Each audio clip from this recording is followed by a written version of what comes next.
Wel,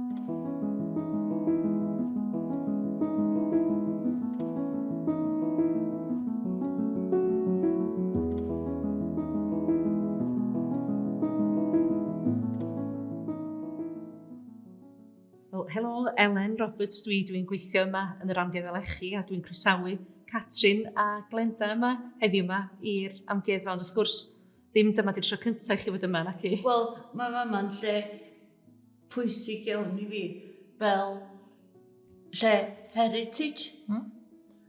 Yn heulu fi'n chwarelwrs, a fi dra i glwad y sgwrsio a'r siarad a'r stiwardio a canu am yna. O, mae yna lot o atgofion yn fama, mae'n heulu fi'n teulu chwarelwyr, ond ni'n dŵad o lle rhyw 5 milltir lawr lôn ges i'n geni. A da chi wedi dŵad i rwla special yn dod mewn ffordd, chos fan hyn fyddan nhw'n cael eu cinio, ynddo? Y lle oedd o'n le pwysig. Ia, a lle oedden nhw'n wedi eisteddfoda meetings undab, lle oedden nhw'n fflio fo'i gilydd am mwysio weithio, mae'n ambell i ffait wedi bod yma does. Lle mae hwn wedi gael lot o hanes yn dydi? Do, mae yna lot fawr o hanes yma yma. Ac i ni fel grŵp o bobl yn helpu ni yn y Brifysgol Bangor i ddall mwy am dementia, da chi wedi bod yn aelod brwd o'r grŵp yna. Pam da chi'n meddwl bod yr ystyr caban, lles lle oedd y bobl yn ymgynnull, pam bod hynny'n bwysig i ni fel Prifysgol, da chi'n meddwl?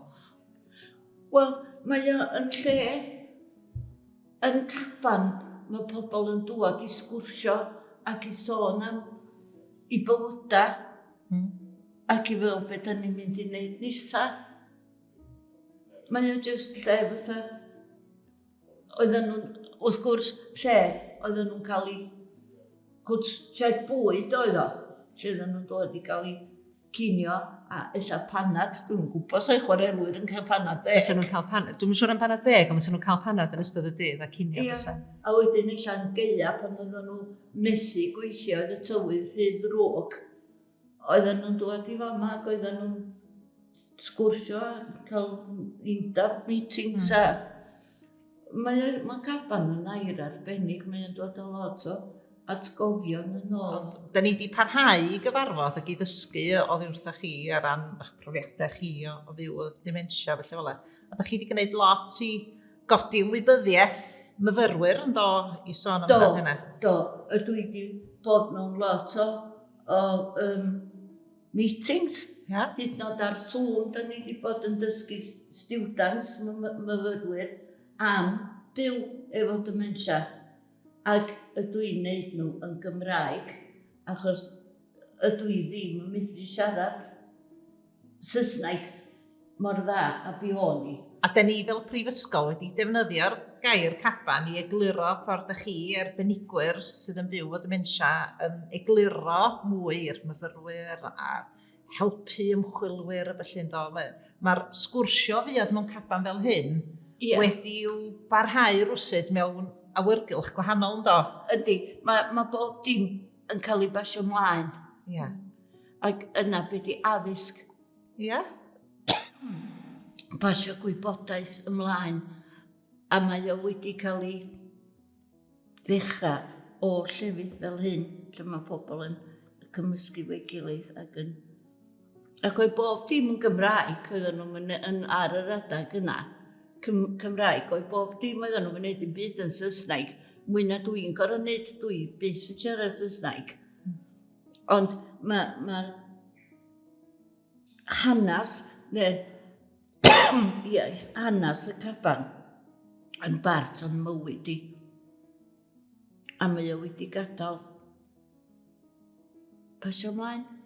Felly mae'r amgueddfa efo lle i chwarae o ran pobl sy'n byw efo dementia, o ran yr atgofion, ond hefyd mae'n le lle fod rhywun cychwyn sgwrs, yn dydi? Mae'r pethau sydd o'n cwmpas ni yn cychwyn sgwrs. Da ni wedi bod yn sgwrsio lot yn barod ynglyn â beth sydd o'n blaenau ni. Ond felly mae'r amgueddfa'n eitha yn le sy'n agos at eich calon chi. Ond hefyd dwi'n meddwl o ran unrhyw un sydd yma, mae o'n le lle fedrwch chi gychwyn sgwrs efo rhywun sydd eich wedi anghofio sydd wedi sgwrsio am bethau heddiw, Ie. ond y licio mynd yn ôl i'r gorffennol chydig bach yn mwy. Mae'n rhywbeth pleserus iawn, dydy. Chi, y cotiad sydd yn fanna, de. O fedra i gweld tada yn cerdded i fyny'r all goch. Efo'i donkey jacket. A'i sgidiau hwylio mawr yn ganol o fanna. A tynnu nhw a roed nhw flaen tân i sychu. A mam yn blacledio lle tân. Bob dydd just a ddim blacledio lle tân. Na, mae o'n amazing yma. Yndi. A mae'r amgueddfa yng Nghymru wedi gwneud lot o waith yn helpu dod atgofion y fyw o bellyn dydy. Mae'n ti gydweithwyr yn y de sydd yn ei teithiau, yn does? Oes, mae'n deithiau i bobl sydd yn byw with dementia. Dwi'n meddwl hefyd bod nhw yn leoliadau sydd yn apelio'r synhwyrau i gyd. Dyn nhw'n just fatha, da chi'n just yn sbio rhywbeth, da chi'n ogleuo, da chi yn clywed synnau gwahanol, felly maen nhw yn apelio i'r synhwyrau i gyd, fel dwi'n dweud. Felly, dwi'n meddwl bod nhw'n lefydd eitha arbennig i ddod, ond mae yna ddipyn o waith wedi cael ei wneud yn ddiweddar hefyd, hefo sbio ar yn casgliadau ni, i feddwl pa rei sydd yn wirioneddol mynd i weithio i bobl sydd yn byw o dementia. Eich rhywbeth mor syml da ni'n meddwl, fatha cwpan a sosar. Wel, mae hwnna'n rhywbeth sydd yn dod â lot o atgofion i rei pobl, yn dydy? A mae hwn yn sicr yn y diwydiant yma. Fi'n taid un o hein i fi, dwi'n cofio fo. Oedd yn hongian o'r belt. O'na chi? Oedd yn dal trwsus a dal a belt i fyny ac mae rhywun yn hongian arno fo. A beth sy'n hwn yn gario hwn? Te. Oedd yn gario te yn hwnna. A so gyda ni enw penodol arno fo, pisar fysa ni'n galw hwnna'n de? Ie, bod yn efo bota bach fel hyn, efo ffitio fewn. Efo'i lefrys yna fo. Achos mae'n siŵr. A dwi'n cofio un troed oedd wedi cael bechdan jam. A mi o'na bechdan salmon yn ei tyn fwyd o.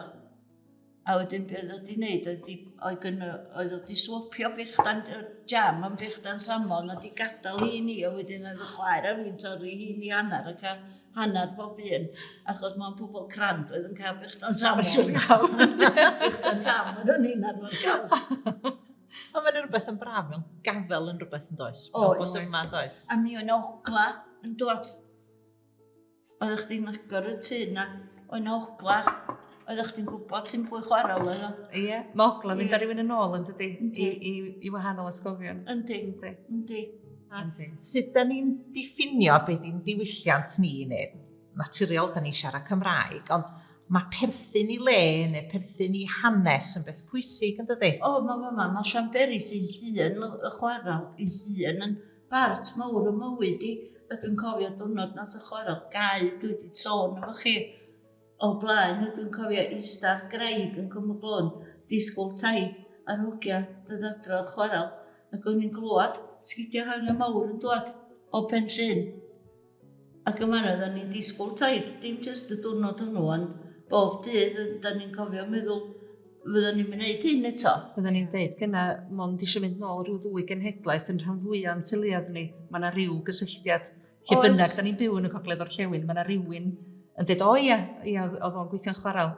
Felly mae wedi cael impact mawr ar y gymuned, ond hefyd wedi dylanwadu'r math o ddiwylliant sgynnon ni, yr bandiau pres, y cora, yr holl ddiwylliant oedd yn cyd-fynd hefo diwylliant y caban ynddo.